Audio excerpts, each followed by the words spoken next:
ये देखिए, रात को ना मैंने इसे पूरा कंप्लीट कर लिया था और इसे स्टिच भी कर लिया था। और फिर मैंने कस्टमर की भेजी हुई पिक देखी और मुझे ये पूरा बैग उधेड़ना पड़ा। Hello my beauties, welcome back to my channel. देखिए, कल की वीडियो में मैंने आपको बताया था ना कि मैं ये पॉपकॉर्न स्टिच बैग बना रही हूँ। पर क्या है ना कि मैंने वो कुछ अलग तरीके से बनाया था। अब फिर मैंने वो पिक्चर देखी जो कस्टमर ने मुझे भेजी थी, तो वो उस तरीके से बना हुआ बैग नहीं था, वो अलग तरीके से बना हुआ था। तो आपको पता है, आपने देखा था ना कल मैंने कितना बना लिया था। मैं वो भी आपको दिखाऊंगी मैंने कितना और किस तरीके से बना लिया था। फिर पता है, कल रात को 12 बजे बैठ के मैंने उसे पूरा उधेड़ा। पूरा बैग मुझे खोलना पड़ा। वो मैंने पहले ध्यान से वो पिक्चर देखी नहीं, और फिर जब मैंने उस पिक्चर को कल देखा ना, तो मुझे समझ आया कि यार ये इस तरीके से बना हुआ नहीं है। अब फिर मैंने पूरा बैग खोला। पूरा उधेड़ने के बाद मैंने आज सुबह से बैठकर इसको इतना बनाया। अब ये जो बैग है ना वो पूरा ऐसे ही बनता चला जाएगा। वैसे अब ज़्यादा बड़ा मुझे करना नहीं है, इसमें थोड़ा सा और बनाना है। तो पूरा वो ये बैग है ना ऐसे ही बनता चला जाएगा। ये इसका बैक साइड है। फिर हमें क्या करना है, इसको इस तरीके से हम फोल्ड करेंगे और कॉर्नर से दोनों साइड से इसको सिलाई लगा देंगे। देखिए, इस तरीके से बनेगा ये बैग। कस्टमर ने जो मुझे पिक सेंड की थी ना, वो इस तरीके से था। ये देखो आप।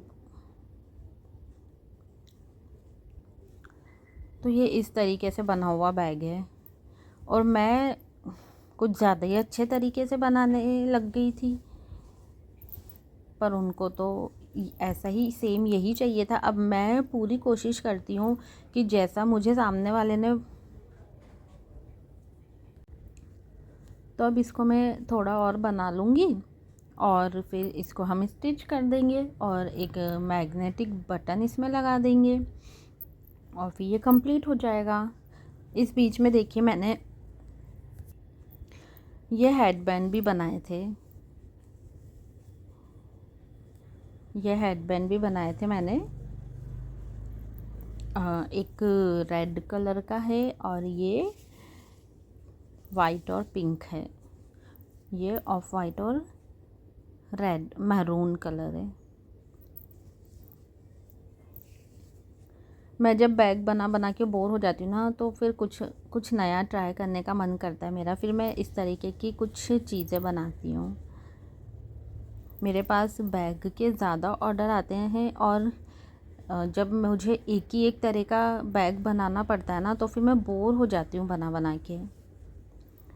तो फिर मुझे मतलब कुछ नया करते रहने का मन करता है कि यार मैं बोर हो जाती हूँ। मुझे ऐसा लगता है कुछ नया ट्राई करना है अब मुझे।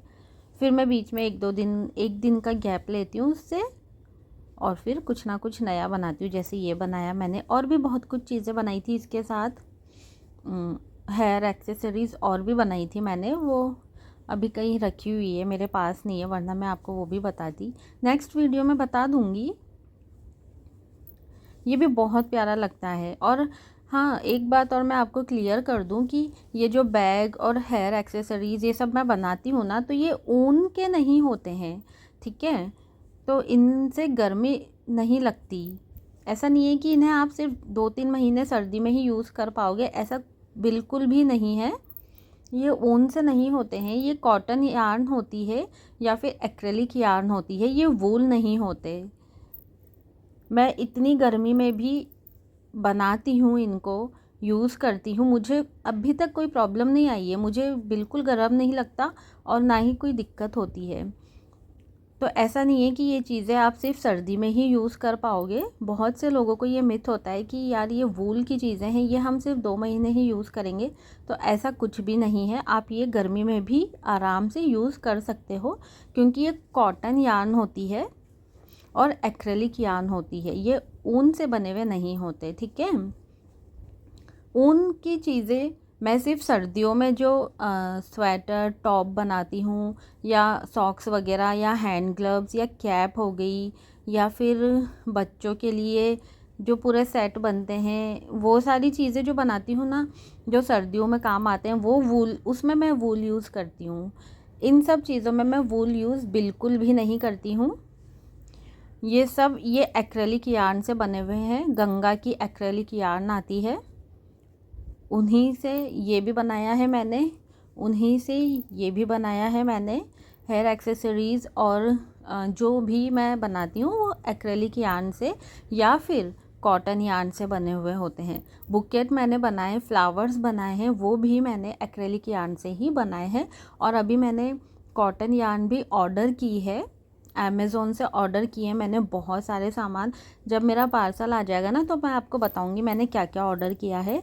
तो कॉटन यार्न के भी मैं अब बनाऊंगी, लेकिन फ़र्क इतना हो जाता है कि एक तो वो है ना, मुझे महंगी पड़ती है, क्योंकि वो यहाँ जहाँ मैं रहती हूँ ना वहाँ मिलती नहीं है, तो मुझे ऑनलाइन ऑर्डर करनी पड़ती है, तो वो मुझे महंगा पड़ता है। और फिर कॉटन यार्न ना थोड़ा पतला होता है ना, तो उससे चीज़ें छोटी छोटी सी बनती है और टाइम भी लगता है उसे बनाने में।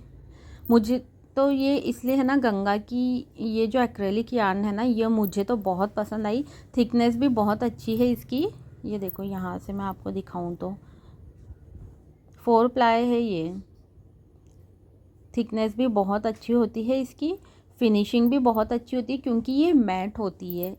देखो, ये गंगा की एक्रेलिक यार्न से ही बना रखा है मैंने। इसमें कहीं भी रुए नज़र नहीं आ रहे, कुछ भी नहीं है, क्योंकि ये मैट है, तो इसलिए इसकी फिनिशिंग बहुत अच्छी है ना। ये बैक साइड है इसका और ये फ्रंट साइड है। तो गंगा की जो मैं यार्न यूज़ करती हूँ ना, उसकी फिनिशिंग भी बहुत अच्छी आती है। उससे आप बैग बनाओ, हेयर एक्सेसरीज़, फ्लावर वगैरह बनाओ, देखना आप बना के देखना, बहुत अच्छी फिनिशिंग आती है उससे।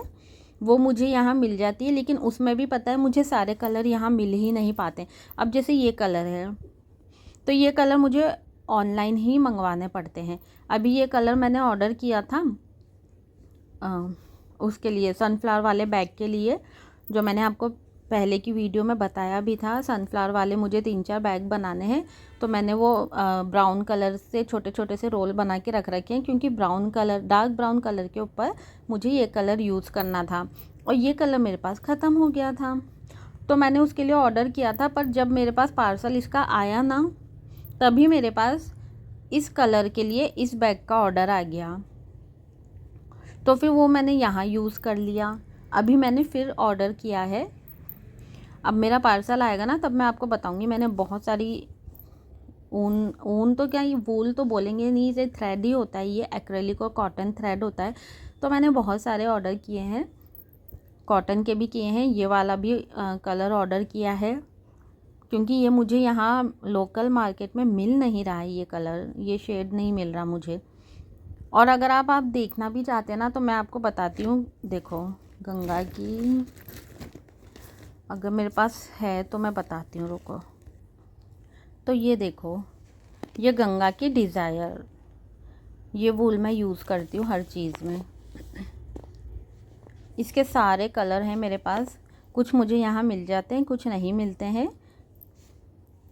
ये मैं यूज़ करती हूँ स्पेशली इसके पर्स, जो बैग मैं बनाती हूँ ना, वो मुझे बहुत पसंद है। ये कौन सा शेड है, ये ऑफ वाइट शेड है, ये तो मेरे बहुत काम आता है। ये शेड, ये वाला शेड है, ये जो मैंने इसमें यूज़ किया है ना, ये शेड नंबर भी देख लो आप चाहो तो। ये शेड मेरे बहुत काम आता है, ये बहुत अच्छा शेड है, मतलब बटर वाइट शेड है, ये ऑफ वाइट भी नहीं है, बटर वाइट शेड है, बहुत प्यारा शेड है ये। तो ये मेरे बहुत काम आता है, तो मैं मेरे हर प्रोजेक्ट में, ज़्यादातर मैं अपने प्रोजेक्ट में यही यार्न यूज़ करती हूँ। एक्रेलिक यार्न है ये, कहीं तो लिखा हुआ होगा इसमें, वूल नहीं है ये, कॉटन नहीं है ये, एक्रेलिक है। लिखा हुआ तो होगा कहीं ना कहीं, मुझे अभी नज़र नहीं आ रहा, पर है तो एक्रेलिक ही है। क्योंकि मैं इसको इतनी गर्मी में भी मैं इसको, मतलब मेरा तो काम ही यही है, मैं तो पूरा दिन यही बनाती रहती हूँ। घर का काम निपटाती हूँ जल्दी से और फिर लग जाती हूँ। मुझे कोई दिक्कत, बिल्कुल भी दिक्कत नहीं होती है। और फिर जब मुझे वीडियो बनानी होती है ना, तब तो मैं एसी पंखा सब बंद करके बैठती हूँ, तब भी मुझे इतनी दिक्कत नहीं होती है। ये गर्म बिल्कुल भी नहीं होती है, ठीक है। तो आज की वीडियो में बहुत सारी क्लियरिटी आपको मिल गई होगी कि कौन सी ऊन मैं यूज़ करती हूँ, किस तरीके से क्या करना पड़ता है। बहुत बार मुझे भी दिक्कत होती है। अभी जैसे कल मैंने आपको बताया, मैंने ये कितना सारा बना रखा है था, और है ना, फिर मैंने पूरा रात को बैठ के इसको उधेड़ा और सुबह 6 बजे से फिर से बनाने में लग गई। तो आप देखिए, दिक्कत तो आती ही है, लेकिन काम है, करना पड़ता है और ऐसे ही सीखते हैं। और अगर आप इन चीज़ों से बिल्कुल भी घबराना मत। अगर आपको कभी ऐसा कुछ हो जाए, कुछ गलत हो जाए, तो बिल्कुल मत घबराना कि यार उधेड़ना पड़ेगा, फिर से बनाना पड़ेगा। बल्कि मैं तो कहूँगी ये अच्छी बात है, आपकी फिनिशिंग होगी, आपके हाथों में फिनिशिंग आएगी इससे। तो मिलती हूँ आपसे नई वीडियो में, तब तक के लिए मेरे चैनल को सब्सक्राइब कर दीजिए, लाइक कर दीजिए, और आप मुझे बताइए कि मैं अगली वीडियो किस टॉपिक पे बनाऊँ। Bye bye.